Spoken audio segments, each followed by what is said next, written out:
Sveiki, zēni un meitenes! Jūs klausāties kopā ar Jēzu. Šeit mācīsimies, cik ļoti Jēzus tevi mīl un ka viss, ko tu dari, ir īpašs, ja to dari kopā ar Jēzu. Tevi sagaida kāds jauns un aizraujošs Bībeles stāsts, ko tev sagatavojis pats Dievs. Vai esi gatavs? Šobrīd skan atverot Bībeli pirmsskolas vecuma bērniem. Šīs būs A gada 2. ceturkšņa Dievs ir ar mani 13. nedēļas lasījums. Otra diena. Vai tu zini, kas ir ražas laiks? Tas ir tad, kad kādi augi ir izauguši un jau nobrieduši un nes augļus, dārzeņus vai graudus. Vai redzēji tavā grāmatiņā 91. lapusē, ko tur lasa Rute un citi strādnieki?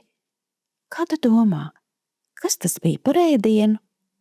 Klausīsimies un uzzināsim.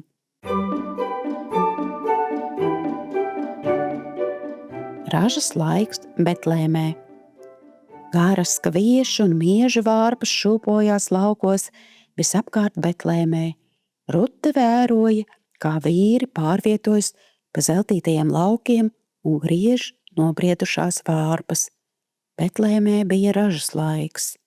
Vērojot, Rute domāja par savu problēmu.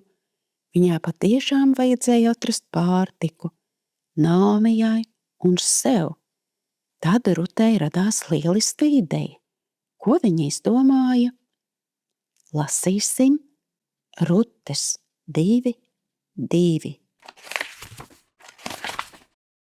Un moabiete Rute sacīja Naomijai: es iešu tīrumā lasīt vārpas, tā aizmugurē, kā acīs es atradīšu labvēlību. Un tā atbildēja viņai: ej, mana meita.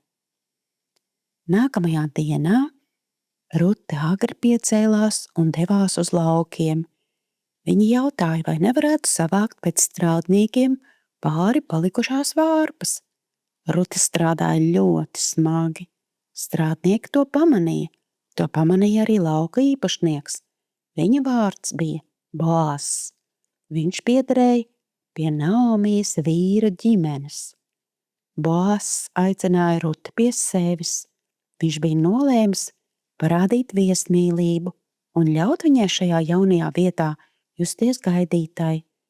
Viņš teica: uzklausies, mana meita, neej lasīt vārpas cita tīrumā un neej arī prom no šejienes, bet turies pie manām kalponēm. Rutes 2:8. Vēl viņš teica, ka tad, kad Rute būs izslāpusi, viņa var padzerties strādniekiem domāto ūdeni. Boaz pat iedeva Rutei graudus maizes cepšanai. Kā es esmu atradusi labvēlību tavās acīs, ka tu mani ievēro?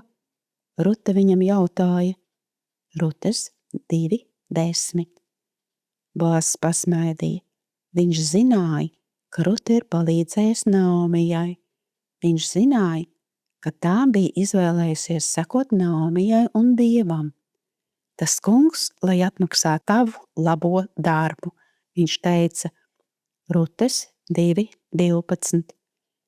Dievs turpinās rūpēties par Ruti, un arī Boaz to darīs.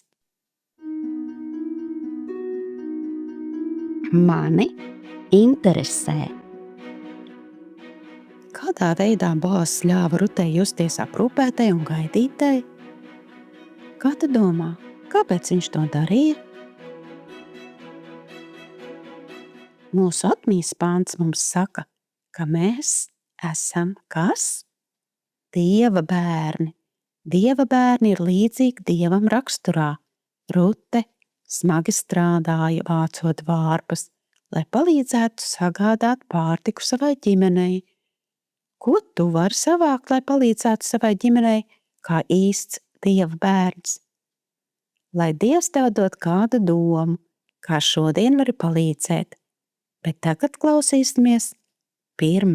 Jāņa 3, 1 melodiju.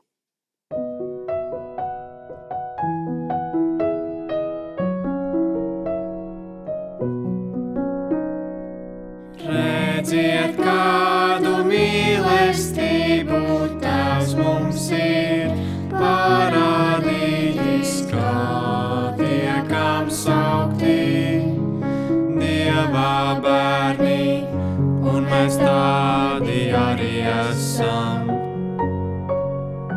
Pasaulē mūs tāpēc neatzīst, ka tā viņu nav atzinusi. Pasaulē mūs tāpēc neatzīst, ka tā viņu nav atzinusi. Redziet, kādu mīlestību Tēvs mums ir parādījis, kā tiekam saukti Dieva bērni. Redziet, kādu mīlestību Tēvs mums ir parādījis, kā tiekam saukti Dieva bērni. 1. Jāņa 3:1. Laiks lūgšanai.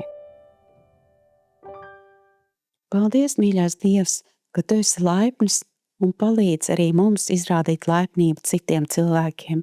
Paldies, ka varam būt viesmīlīgi un atbalstoši Tavā spēkā. Par to no sirds pateicos Tavā vārdā, Jēzu. Āmen!